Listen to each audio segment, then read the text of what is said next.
The normal response to that is, this is not sustainable. You can't do this. In the end, this is going to be very dangerous for Israel. It's going to cause problems. To which, presumably, if you're on the far right of Israeli politics, if you're Smotrich, you say what? I don't care. I have my objective. That's what I believe in, whether it's for strong nationalist reasons or historical reasons or religious reasons, and the rest of the world can go to hell.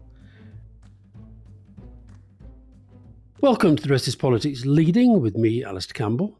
And with me, Rory Stewart. And we're going to be talking to a gentleman by the name of Tony Klug. And he's somebody who has a long experience of the Middle East. He's worked, as it were, on both sides of the Israel-Palestine divide in trying to advise and help and cajole people towards a phrase that we've been hearing an awful lot of in recent days, and that is the two-state solution.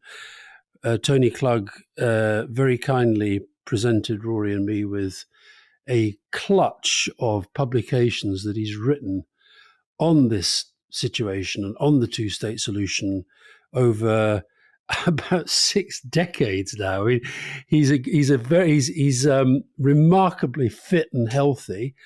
You'll also see that he's a wonderfully articulate person. No ums, no ahs, no gaps, no pauses. Very, very erudite.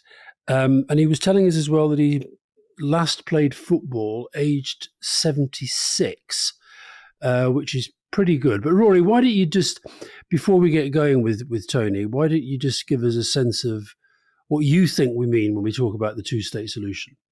Yeah, so as we've discussed in the podcast before, in 1967 war, Israel took bits of what were then Jordan, Egypt, and Syria. And those were Gaza, the West Bank, and the Golan Heights.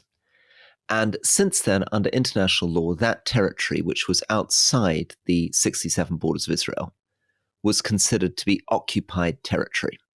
And it was territory in which, in places particularly like the West Bank and Gaza, very, very large Palestinian communities were living.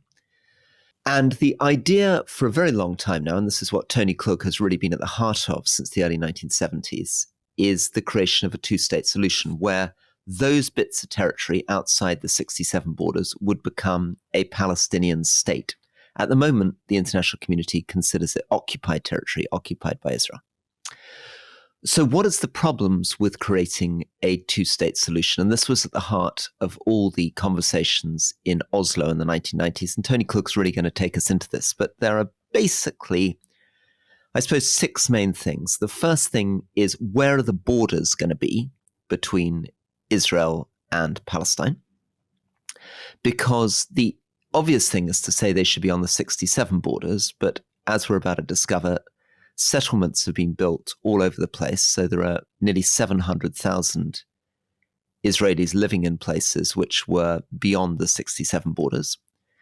And therefore, there's probably going to have to be some land swaps in working out how to get back to a border where maybe Israeli settlements, or some of them, might remain within Israel. Other Israeli settlements would have to be evacuated. But if you think about that, that's hundreds of thousands of people moving, and the Palestinians might have to get land elsewhere.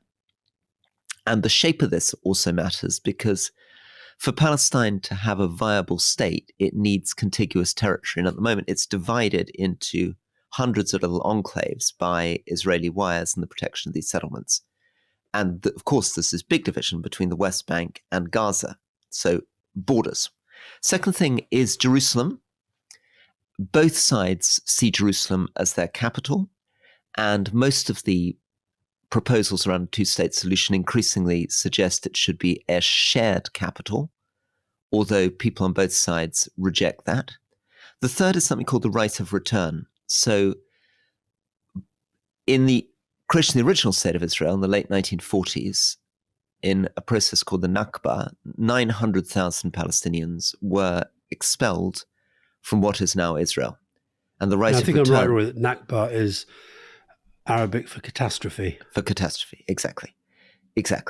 What's known as the catastrophe. So these were huge numbers of Palestinians who were pushed out of where they were living, pushed out of their villages, and those villages became Israeli villages. So the right of return is about Palestinians' right to come back. Now, again, that's very controversial because there are so many Palestinians that there would be real concerns in Israel that if they all came back, then Jews would no longer be a majority inside Israel. And therefore, the idea of Israel being a Jewish homeland would be undermined. So one solution to that is to try to see it as more of a symbolic right of return, that people would have the right of return, but they wouldn't exercise it. Fourth thing, and I promise to come to the end, is security concerns. So Israel very concerned that if Palestine became an independent state, it wouldn't pose a security threat to Israel. And of course, that's really relevant because Gaza was essentially, Israel evacuated it. It took its settlers out.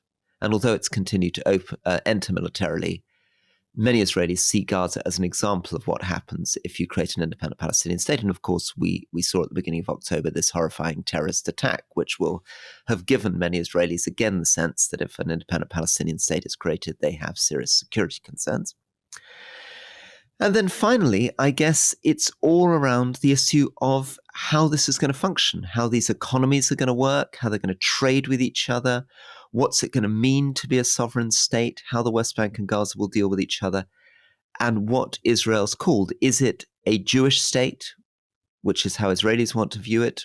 And Palestinians challenge that because they say there are a very large number of Palestinians living in Israel, and therefore the idea of a Jewish state is uncomfortable to them. So that's the best I can do on a bit of an introduction, but Tony Klug is a much, much deeper expert who's been in the heart of this and is going to explain, I guess, all the political context, all the emotion that makes this theory so challenging.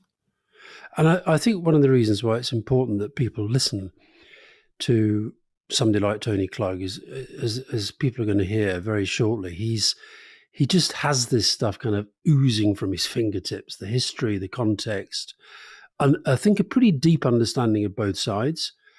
I think very, very irritated with America, their historic role, quite irritated with the way that he sees it as outside powers, thinking that they're always the solution when they might be part of the problem.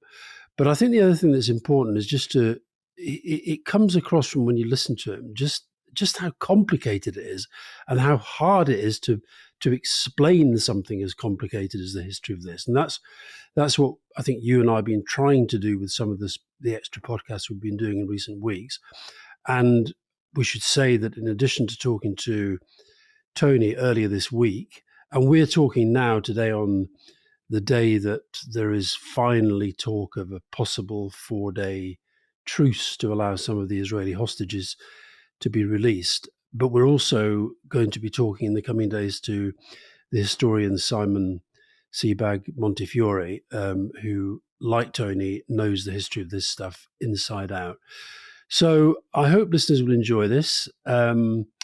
He's a very, very interesting guy, written an awful lot about this, and also been at the sharp end of trying to get the two sides together. One more thing maybe to bear in mind is that he is very much a two-state solution person.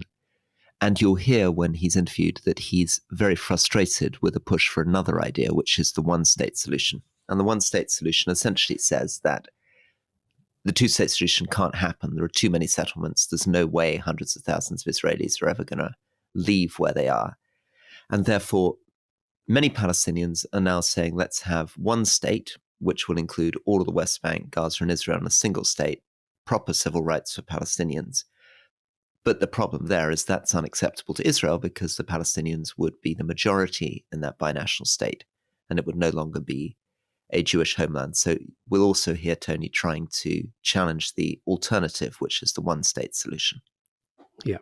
So here we go. Dr. Tony Klug. Tony, welcome, and thank you for being here. Well, thank you very much for that over-generous introduction. I hardly recognise myself. Well, there Please you go. continue. There you go. So listen, just start us off. Everybody's talking about this two-state solution. Okay. When we say two-state solution, and I speak as somebody who's said it many, many times over the years, what do we mean? Well, that is part of the problem because different people mean different things by it. After the 1967 war, you may be surprised to know that there was quite a lot of support in the Israeli government for what they called a Palestinian state or an Arab state within Palestine. Moshe Dayan, Levi Eshkol, Yigal Allon, some of the other senior ministers were all advocating a Palestinian state alongside Israel, but they didn't really mean what I meant and what many Israelis and Palestinians at that time who had started supporting. We meant a sovereign, independent Palestinian state on the West Bank and Gaza with East Jerusalem as its capital alongside the Israeli state. They often meant something with limited autonomy, a much smaller area of land, and it wasn't clear whether Gaza Strip was involved in that at all. So to take it back to the real basics, because we're talking to a very non-specialist audience who I'm afraid won't have heard of many of the people you've mentioned. Oh, so right, okay. I'm going to take it right back to the basics. When we look in the mid-90s at the agreements that come out of Oslo going towards Camp David and people start talking about a two-state solution, what do they mean?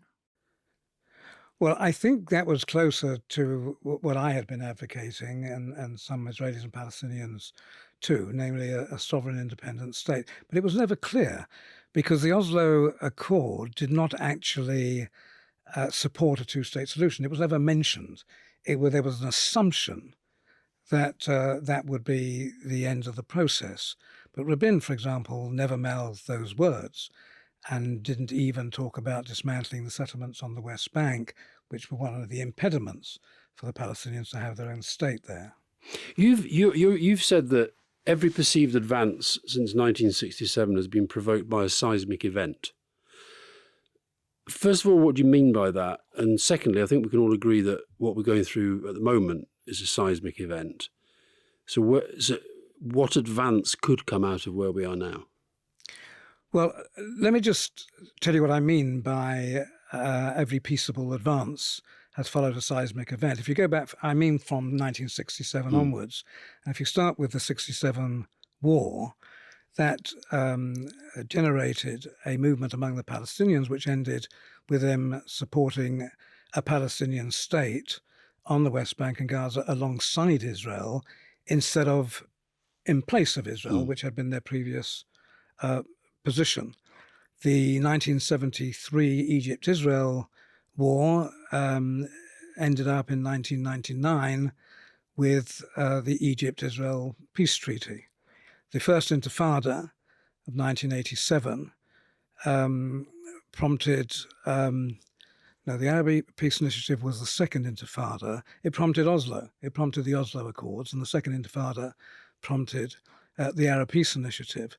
So these are probably the four major peaceable breakthroughs since 1967, and they all followed, with a time lag, obviously, some seismic event. And does that mean you think that those parts of the world that aren't necessarily from that region, in that region, only really focus on this when we're in a crisis? And is that why crisis can be the thing that leads to progress? I don't think it's so much the rest of the world, because really the rest of the world had little to do with all four events that I just mentioned. They were actually prompted from inside. I don't think that's going to happen on this occasion, because I think the two parties I don't think they really know what they're doing. They don't have any clear strategies. It urgently needs outside intervention on this occasion. So, Tony, moving forward then to now, what do you think is the solution? What should people be working towards? If you were in charge of trying to negotiate a solution, what would it be? Who would be involved? How long would it take? Well, the ultimate solution has always been the one that for the last 50 plus years I've been advocating. It wasn't done by caprice. It was done by really knowing Israelis and Palestinians very well and getting inside their hearts and souls and minds and trying to identify what their absolute basic minimum core aspirations were. And in both cases, the conclusion was self-determination in a state of their own, within the country that each claimed as its own. There is no other solution that is outside that framework. Well, any solution has to satisfy the minimum core aspirations of the two peoples and allay their maximum fears. So if there is another solution which is capable of doing that, then I would support it. But I'm not aware of any others, and I don't see the others. And therefore, I think, recently, one or two people who have been strongly critical of two states in the last few years and ridiculed it have come back on board and are now calling for its urgent implementation. So, Tony, just to step back for a second and step away from what you're proposing towards the bigger context. Looking objectively at this, or stepping back from what we know you want, what are the arguments for and against a one-state solution or alternatives to a two-state solution? If you were playing devil's advocate against yourself. Okay, so to be clear, first of all, it's not a question of what I want, because what I want is to see this conflict resolved. I have many friends and colleagues over many years among both Palestinians and Israelis, and that's my aim. Therefore, what I favour is the proposal which is capable of achieving that. It is two states, but if it were one state, then I would go for that. Play devil's advocate and make the argument against yourself. What would people say who are attacking you? Well, they would say that you should have a state with total equality, full democracy, in which everyone is treated equally. And I agree with all that. I mean, if you ask me theoretically what sort of state I like democratic secular states. I sort of live in one with all its flaws, but I prefer it as a model. If you're going to have nation states as your system, that's the type of nation state So for listeners, to summarise that vision, that is a vision where all the existing borders that exist between the occupied Palestinian territories and Israel disappear. It becomes one government. All Palestinians, all Israelis are voting for a single parliament or government, and that everybody's civil rights are protected. That's supposed to be the alternative vision, is it? Well, that's one alternative. But bear in mind that when people talk about a one-state solution, they have lots of different ideas in mind. If you ask Hamas, they support a one-state solution, an Islamic state. Ask the far right in Israel, it's a Jewish state. Ask the PLO, under their charter, it's an Arab state. It could be a binational state, except that most...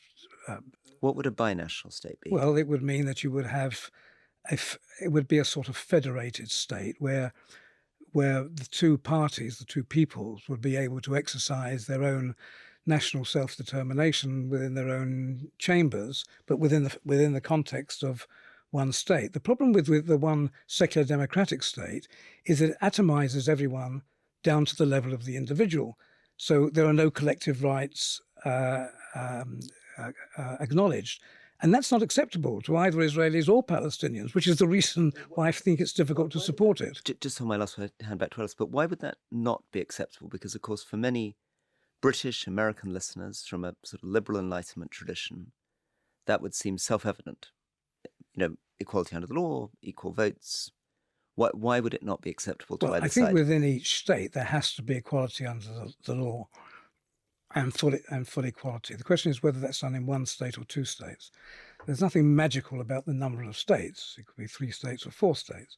You could say but in the one-state solution that you were just talking about, yes. Why is it that you think that it's unrealistic to imagine it in terms of atomized individuals? What is it that makes that not suit the aspirations of Israelis and Palestinians, compared to, for example, people elsewhere in the world who do accept those kinds of states? Well, it's not elsewhere in the world. It's very much a Western notion. And in fact, that is the problem with the whole proposal. It comes largely from well-meaning Western liberals or leftists who want to create their own image out in other regions. They can't just replicate that. You can't just impose your own preferences and systems and structures on other parts of the world. We, the British and Europeans more generally, the Americans as well, have been doing that for centuries, and it's created mayhem around the world. So given all that, what is it about the aspirations or views of Israelis and Palestinians which mean that it's unrealistic? Because both peoples aspire to self-determination in their own state. If they didn't do that, then I think the one-state, democratic, secular model would be worth considering. But all of the options that you listed a few moments ago, right now, today, feel absolutely impossible. You can't imagine it being an Islamic state. You can't really imagine it being a Jewish state. You can't imagine it being an Arab state. Are the hatreds not so deep that actually imagining any form of coming together right now, today, 2023, feel more distant than they've ever done? Well, I think the way to bring them together is for each party to exercise its self-determination and then to create, I think it would happen naturally, a number of horizontal connections between the two sides, political parties, trade unions, sporting activities, cultural activities, and so on and so forth. It's normal and natural. And that may evolve into some sort of confederation between Israel and Palestine, except that I would say that it couldn't work unless it included Jordan as well. I've had a fair bit to deal with both Israelis and Palestinians. How would you find, when you're talking to them, when you're trying to get to the heart of what they think and what they want, how different are they as negotiators, as political entities? How would you define the difference? Between Israelis and Palestinians? Yeah. Well, I think there are two levels. One is how they negotiate. The Israeli system of negotiating is very much the Western type model, where you put forward your proposal less than you're prepared to accept.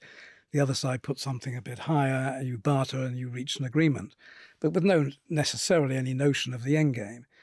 Well, if you look at all the Arab peace initiatives, that is to say the Sadat initiative, the PLO decision in 1988 to recognize Israel, and have a state next to it. And then the Arab Peace Initiative of 2002. These were all started with the end game, and then they work back. So you begin with the end game, and then the negotiations are about the logistics, how you implement it, the timing, and so on. What was the end game in these cases? Well, the first one was the Sadat initiative, and the end game was that Israel withdraws completely from the whole of the Sinai Desert that they captured in 1967 in exchange for Egypt recognizing Israel and establishing full diplomatic relations and peace.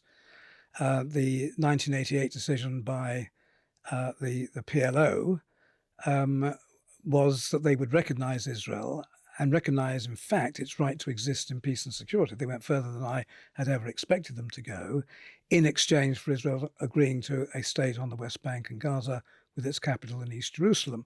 And the Arab Peace Initiative of 2002 was an offer to Israel for full diplomatic relations and recognition by the entire Arab world in exchange for Palestinian statehood. So all these three, you had the end game, and then they wanted to discuss the logistics. A lot of when I read out your kind of CV, a lot of the word strategy keeps popping up. And I'm a bit of a strategy obsessive. And I'd love to ask you to try to define what you see as the current strategy of both Hamas and of Israel, because from where I'm sitting, it's very, very hard to fathom. Well, I mean, you're not the only one who's finding it hard to fathom the strategy. In fact, I would go further and question whether Hamas or Israel has a strategy or an end game at all. Really? Both of them? Yes, in the current circumstances. And if you judge from their actions, for Hamas, you might think that their strategy is one of self-destruction. And in the almost certain knowledge that Israel would respond ferociously to their attack to bring death and destruction on the people of Gaza too. Why might that be a thought-through strategy? Why might they think that was sensible? I'm just saying that if you look at what their actions what they've done, right? You can deduce that strategy. It's difficult to deduce any other strategy other than maybe a total frustration and a prison breakout sort of thing without consideration of the consequences, which have been absolutely dire. And equally with Israel's strategy, again, if you judge from its actions, not only would you say, well, their strategy was to collaborate in this endeavor, but to also thoroughly alienate world opinion and continue on its march towards becoming a pariah state, so contrary to its founding purpose and principles. And the primary victim, of course, of all these quasi-strategies, as often, are the ordinary people. Mm. So we've talked about this several times on the podcast already, but is part of it the fears that Hamas had that relations between the Israelis and the Saudis were were reaching a more fruitful phase? And why would they have been worried about that? Well, they would be worried, of course, about being sidelined, and their policy is still the eradication of Israel, although in their 2017 revision of the original Hamas charter, they did apparently concede a readiness to recognize a Palestinian state on the West Bank and Gaza. But the establishment of, Saudi obviously is the most powerful country in the region, and so they might have felt that they would lose the plot altogether if the Saudis established relations with Israel. What do you think that, when you're following the British media, what do you think, talking to any ordinary person in Britain, what do you think the British public misses about this? What do you think people don't understand about what's going on? What fundamentally irritates you when you watch coverage on this? Do you think people are missing over the last few weeks? I think a big problem is that this conflict has gone on for far too long. It's outlived the century which created it. Now, you had other conflicts. You had the Northern Ireland conflict. You had the apartheid in South Africa. You had the whole of communism in Eastern Europe. All products of the 20th century, all resolved before the end of the 20th century. And this one looked online to be resolved. In fact, you had delegations come over from South Africa and Northern Ireland during the Oslo years of the 1990s to see how they were handling their progress towards what appeared to be a solution. And it didn't happen. And it wandered into the 21st century, and it's now lost. And people don't have the memory, the history, the experience to know how to handle it. Even the top leaders don't. But the ordinary people, so many people have said to me recently, what is this conflict all about? I thought it was about to be solved, or I thought it could just be managed or contained. Of course, it can't and be. What do you say when people ask, what is this conflict all about? Well, essentially, it's about two peoples who have a pretty lousy history, a chronicle of suffering, who aspired to their own states in what they consider to be their own land. And it's fundamentally a conflict over land. You'll get different views from partisans on each side, but that's fundamentally, it's a territorial question. Therefore, has to be solved territorially. I think it's still possible, but the longer it goes on, the more difficult it is. And going back to your personal experience, you began studying this quite early on in the 70s. And I think you describe having this eureka moment where you woke up and suddenly thought the most striking thing for you was that the narratives that you were hearing from Israelis and Palestinians, and I think this contributed to your doctoral research, were radically different. And this animated quite a lot of the ways in which you saw things going forward. I think there's a lovely quote where you say, like Archimedes, I was lying in the bath at the time. But unlike Archimedes, I did not go running naked through the streets. I just sat wrapped in my towel robe over my typewriter as I contemplated what my supervisor used to call another blinding insight into the bleeding obvious. Tell us a bit about this insight and why it was important. I must have written that years and years ago. We do our research. So. Yeah, what else do you know? So your eureka moment, as you described it then, was realizing there was not one history, but two discrete histories from two discrete peoples. Why was that a eureka moment, and how's that helped you? Because my supervisor, I wasn't brand new to the topic. I'd been involved in NUS politics. I'd been deputy president of the National Union of Students with responsibility of international affairs. Jack Straw, by the way, was the president at the time. So I had travelled extensively, and this issue had dominated just about every agenda wherever I went, Eastern Europe, Western Europe, or whatever. So I went back when my term of office ended to do my PhD on the Israeli occupation of the West Bank. And my supervisor said to me, when we agreed that I would write the introductory chapter as a brief history of the conflict, just make sure you're being objective and neutral and impartial, and don't be swayed by the passions or the emotions. Just stick to the facts. And I set off to do that, and I did far more extensive research and talking to people and reading. And I found I couldn't get one fact to sit still long enough to get it down on paper. Then came the eureka moment when I realized what I was trying to do was impossible. There wasn't one history. There were two histories, two distinct peoples. Each had its own history, and they coincided on the same piece of territory at the same period of time. So in a good world, in an ideal world, in a positive world, that would lead kind of automatically and inexorably to a two-state solution. And yet I can't think of a time when it's felt more distant. So how do you keep going, and how do you keep hopeful that this thing can be resolved? Well, I don't know how hopeful I am. When I wrote this pamphlet, which was in the early 1970s, advocating a two-state outcome, I fully expected it to be implemented by the mid-1970s. And then I would get on and do something else with my life, become an England international or something like that. I did not expect my life 50 plus years later to still be dominated by this. And at this point, of course, it will see me out. All I'm saying is that there is only one way of resolving this conflict, and it has to be mutual recognition and mutual self-determination. If it doesn't happen, we're looking at eternal conflict. And this is what I've been worried about for a long time. You've had two mantras going on over the years. One says the two-state solution is dead, and the other says there is no alternative to the two-state solution. And my fear over the years has been that they're both right, that there is no alternative, but it is dead. Explain both those things. Explain what people mean when they say there's no alternative, and explain what people mean when they say it's dead. Well, there are a lot of people who feel, as I do, that unless you allow both peoples to exercise their self-determination, no solution will work and be sustainable, even if you try to impose it from the West very often. But, that's a sort of neo-colonial mindset still, that you're trying to impose your own views on other people. You have to see it from the inside.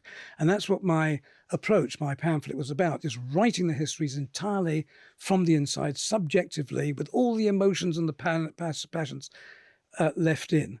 And then the second thing that people say is the two-state solution is dead. And what do they mean by that? Well, they think it's past its sell-by date. And why? Well, I think partly because they don't like it, because they rather like this secular, democratic, liberal, Western type of notion and think that the whole world should comply with it. Partly. A bit more than that, though. Yeah, and public opinion in Palestine seems to have turned against it since the early 2000s. The number of settlements seems to make it practically more difficult than it would have been when there were a few thousand settlers. Now there are hundreds of thousands of settlers. So things have changed, which make it quite reasonable for people over the last 20 years to say the two-state solution is dead. Well, it depends where you're talking about. If you're talking about a country like this, or you're talking about a country, you're talking about the Israelis and the Palestinians themselves. Now, I make a distinction between plausibility and feasibility, and then you could add viability. And what's the difference between these? Plausibility, no solution can work which doesn't command sufficient support from the people who are actually involved in it. Any solution which doesn't, so the one unitary state, for example, recent opinion polls in October showed among the Palestinians less than 10% support for that, because it means they won't have their own national self-determination, but they'll be stuck in with this more powerful, more wealthy Israeli society. Feasibility so the two-state solution is the one I think is the only plausible solution. The question is whether it is still feasible, and that's where the settlements come in, because they're taking up more and more of the space of the Palestinian state. So there are enough people saying, look, that's over now. But I don't think that's right. I think you can only go for the only plausible solution because you don't have an alternative. So you have to make what appears to be non-feasible feasible. And there are ways, in my opinion, that you can overcome that problem given the political will. What should, say, for example, the United States or the European Union or some of the other players that look in on this and try to help, let's at least give them the credit of trying to help, what should they have been doing and saying when this settlement was developing and when it was this land, as you say, was being taken? What should we have been doing and saying? Well, the West did, to give them credit, be very clear in saying that it's illegal to transfer your own population into occupied territory under the Geneva Convention. That's very clear. It's also very unhelpful to a settlement of the conflict. But they only spoke the words. They didn't back it up with any sort of effective enforcement mechanism. That's what they should have been doing, laying down the law. You cannot do that, and if you do that, there will be repercussions. Like pulling the plug on money, financial support and so forth? Financial support is one obvious, but it could be a package of incentives and penalties. And do you think it's now far too gone, the settlement issue? Is that irrecoverable? Well, I think there are ways to resolve that. First of all, I don't think when you're talking about two states, you need to talk about we're here and they're there. as I think Barak, former Prime Minister, put it, you can take Czechoslovakia as your model.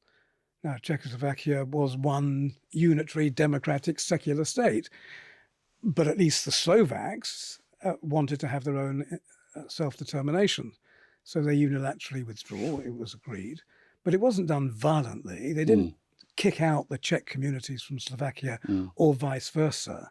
So if you take that as your model, you could have the two states, Israel and Palestine, next to each other, collaborating. No one gets to move, and you create it on that basis. So the settlers would remain within the Palestinian state? Well, I think that could be an offer by the Palestinian government. You're welcome to stay, not as colonial outpost armed settlers, but as citizens or just residents of our new Palestinian state. Help us to build it up. We need you. We want you. That would be a wonderful gesture on the Palestinian side. But it's not the only way of doing it.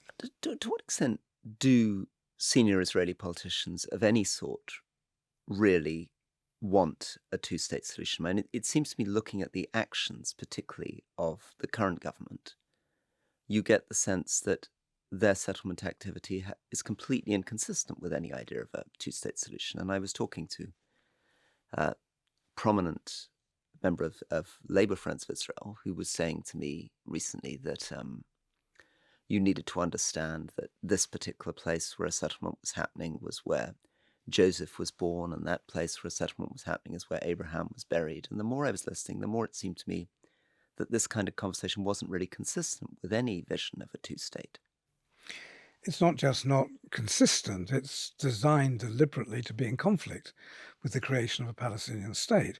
It is absolutely the policy of the current Israeli government, a far-right Israeli government, to prevent a Palestinian state and for Israel to take possession of the entire territory. And so Netanyahu would not even pay lip service to the idea, really, of a two-state. He did once. He did for a while, didn't he? He did once at a talk he gave at Bar-Ilan University in Israel.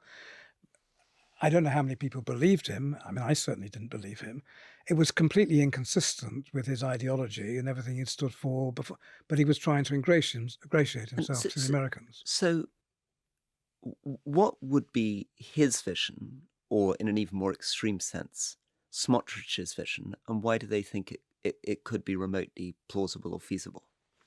And tell us about what they're thinking there, what they think they might be able to pull off before we get on to what the problem is with it. I hope I'm never able to get into their minds and think what they're thinking. But what I believe to be the case is they, first of all, want the whole of the West Bank to be annexed to Israel, become part of Israel, and to make it difficult for the Palestinians to stay. Doesn't necessarily mean an explicit expulsion. But it's happening now. It's taking over their homes. It's making it difficult for them. And the normal response to that is, this is not sustainable. You can't do this. In the end, this is going to be very dangerous for Israel. It's going to cause problems. To which, presumably, if you're on the far right of Israeli politics, if you're Smotrich, you say what? I don't care. I have my objective. That's what I believe in. Whether it's for strong nationalist reasons or historical reasons or religious reasons, and the rest of the world can go to hell. And it's up to the rest of the world to respond, to say, well, we're not prepared to go to hell, and these are the terms. And then Hamas. If you're an extremist in Hamas, you're on the radical edge of Hamas, what is your idea of what should be happening over the next 10, 20 years? Well, it's more or less a mirror image. That it should be entirely an Islamic state in which Jews can remain and have some minority rights, cultural, linguistic, maybe religious, but certainly not national rights, because this is an Islamic state. So the standoff then begins in very simple terms with, at the extremes, two groups both wanting the entire territory effectively from the river to the sea to be theirs, with the other group being a sort of tolerated minority. This is the current reality. And this is part of the reason why Israel wants to destroy Hamas entirely, but it's something that they won't achieve. You mentioned earlier some of the conflicts that had been resolved in the past, Northern Ireland, Cold War, apartheid. What do you think we as a world have not learnt that we should have learnt from those in how the world has failed to address this one? Well, I should really be asking you that question. Um, what happened in the other cases is that they were resolved primarily by the people concerned, together with some outside assistance and, where necessary, pressure. You got close to that in the Israel-Palestine situation, especially with the Oslo Accords. But when they failed, and that was partly because the government changed, the assassination of Rabin, I mean, people say assassinations don't change history. My God, this really did. We don't know where Rabin would have ended up, but all the noises were that he was on a journey and he may well have ended up supporting an authentic two-state solution. Once that failed internally, I think it was up to the outside world to then bring the necessary pressure, because if they had any foresight, they would have foreseen what's been happening recently. When the Americans say we're reorienting to Asia Pacific, they don't seem to understand. They don't have that choice. I mean, the Middle East comes back and it pinches you on the bottom, whether you like it or not. The only way you can get away from it is to resolve the conflict. So what did it feel like? I mean, what was the experience for you from the assassination of Rabin onwards? Was it a slow realization that the energy was going out of the two-state solution? What was that whole experience of that quite long period, sort of 30 years, has been of the sort of retreat from that moment of optimism? Well, there was huge euphoria at first when the Oslo Accords were agreed and published. I remember giving a speech somewhere saying, well, it looks like the conflict is over. And that wasn't a question of optimism. I mean, it did look as if that was the direction it was going. When the assassination took place, when his deputy, Shimon Peres, took over and then got defeated in the next election by the right wing, I think we all went into cold storage. There have been many Palestinian, Israeli and Palestinian Jewish dialogue groups operating at that time. They all subsided. They all closed down the moment Netanyahu got into office. The Palestinians in particular realized that this meant the end of the peace process. What's your assessment of the current Israeli and Palestinian leadership? Netanyahu, I get the feeling you're not a fan. How would you assess Palestinian Authority leadership? Well, it's very weak, it's very old, and it doesn't have the support of its people. So even if you were to do a deal with them, which the current Israeli government would never do, they can't deliver. I mean, I think Israel really missed the boat there with the not dealing with Arafat. Arafat, for all his faults, had the following. He could have done the deal and he could have delivered on the deal. I saw him shortly after Rabin had been assassinated, part of a small delegation. He was completely lost. Quite open about it. What do I do now? I have no idea what to do now. I've lost my peace partner. I don't know where we're going. That's fascinating. So you think he was conscious of the fact that actually his partnership with Rabin was that is the Northern Ireland thing, where you had this sense of whether it was Trimble, whether it was Hume, whether it was Adams, the ones that were making that he saw him as a partner rather than as a continuing enemy. And when he lost him, he felt he had nowhere else to go. He used to call him his peace partner. He was quite open about that. And he went round to Rabin's house and he had dinner there with him and his wife on more than one occasion. And they, if anything, became quite buddy. You might remember the first handshake in the White House, where Rabin was very, very hesitant about taking Arafat's hand. But a relationship developed after that, and they really became personally quite close as well as politically. So, Tony, can I bring you back then to what, in the best case scenario, a two-state solution would look like? We understand the basic thing. You're talking about two sovereign territories, but take us to a next level of detail. If you were in charge of this negotiation and you set a objective, What is it that in an ideal world we should be working towards over the next 10 years? Well, I think this has become a regional problem, and the initiative should now come from the region, especially the countries, the governments which are part of what's called the Abraham Accords. This is quite different from, say, 5 years ago, or 7 or 8 years ago, where Israel only had diplomatic relations with Jordan and Egypt. It's now UAE, Bahrain, Morocco. There are relations with Qatar at a lower level. There's a lot of influence over Hamas. There were potential relations with the Saudis, and there are relations.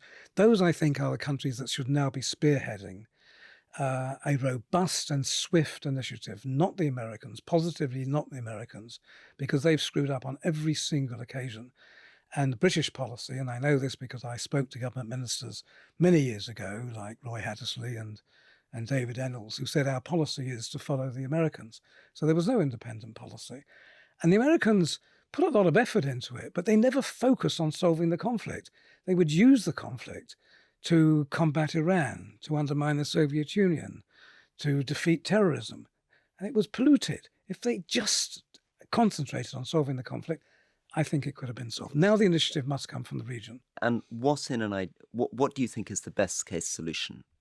If you were to, I don't know, in 10 years' time, be a happy man. Where are the capitals of these two states? Do you have any idea how old I will be in 10 years' time? That's not the point. So where will the capitals be of these two states? Well, they will be where the people want them. They will be in Jerusalem. I mean, it'll either be a shared capital or one will be in East Jerusalem, one in West Jerusalem. But you have to cast your mind into a different mold, because anything you think about, security or whatever it may be, in a presumptive war situation is a different animal from a presumptive peace situation.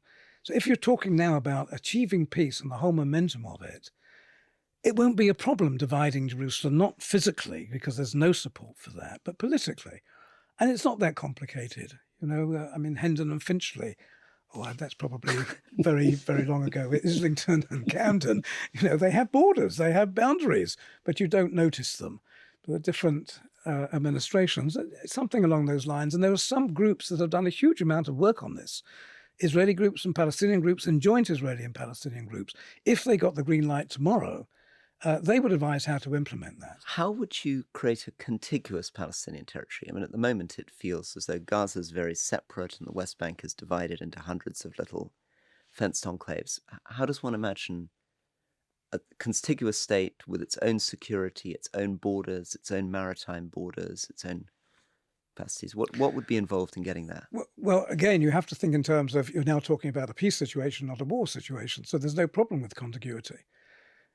Everyone who's living there will be either a Palestinian citizen or a Palestinian resident. All the barriers and checkpoints and so on will have been taken down. There will be joint security, because that will still be an issue for both parties. And as far as Gaza is concerned, quite a lot of work was done on this during the Oslo period. Possibilities of a dedicated road, a large bridge, a tunnel. You can be creative about these things once you move into a new momentum. My last question, Tony, is you talked earlier about the importance of history and the importance of people knowing history. Why have we sort of forgotten so much of this? Why hasn't it sort of remained in our governmental and institutional memory? And how important is that we get that back? Well, I mean, there are people who do know the history well. Sure, but I mean, in terms of, it's not... I was shocked the other day to read that, for example, only 2% of schools in Britain learn anything about the Middle East. That doesn't strike me as very, very sensible. As you say, a lot of our politicians and politicians around the world don't really have a deep understanding of the issues at heart, and yet are now in charge of their government's policies. So I just wonder if you have any thoughts of that, having devoted your life to it, as to how we get that back. Well, my understanding is that history is no longer compulsory at GCSE level. So it's not just they don't know Middle East history. I don't think they know our own history either. And I think that's very dangerous, because the causes and the answers to current problems often lie in the history. But you can't contrive that.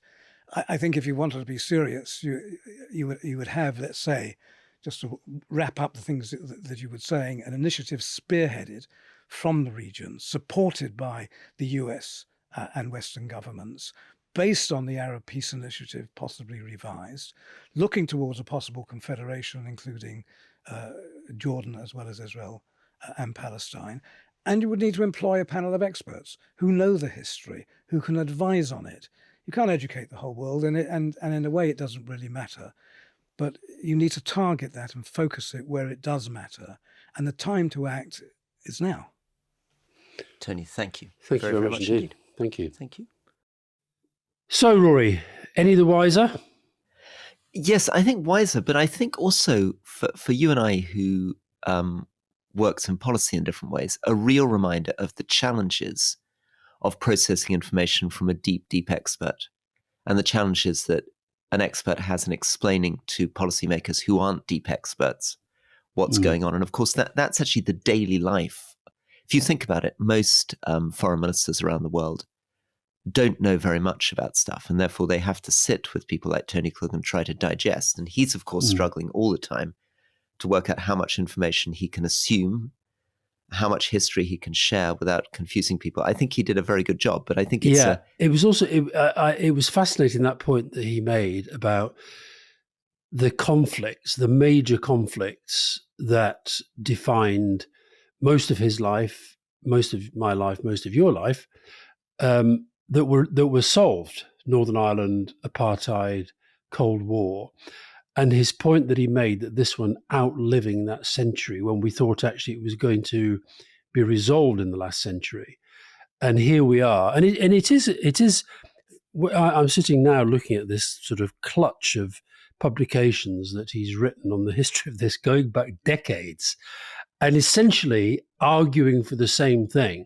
And he's still essentially arguing for the same thing, but is also very, very cognizant of how these different chapters of history have, as we stand here today, made it more difficult.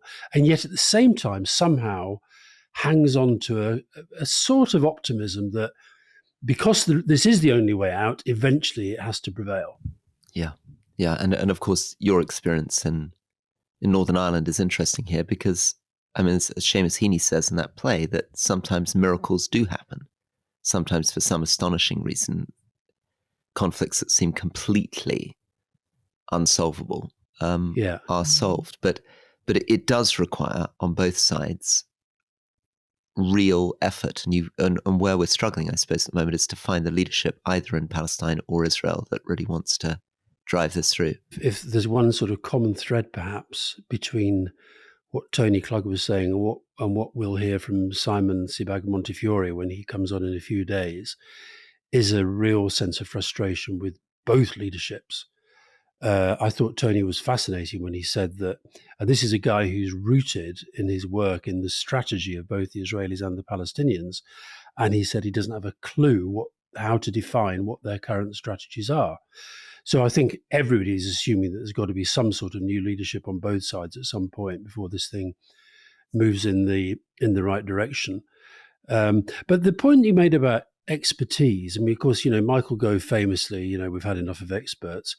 Times like this, you really do need people from whom these facts and historical context just literally flow.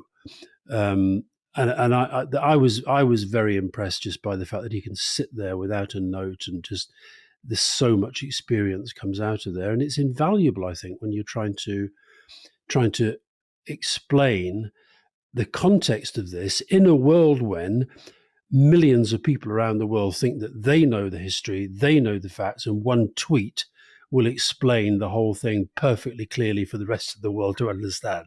Yeah. Well, thank you, Alastair. Thank you for making that happen. And we'll see you soon. See you soon.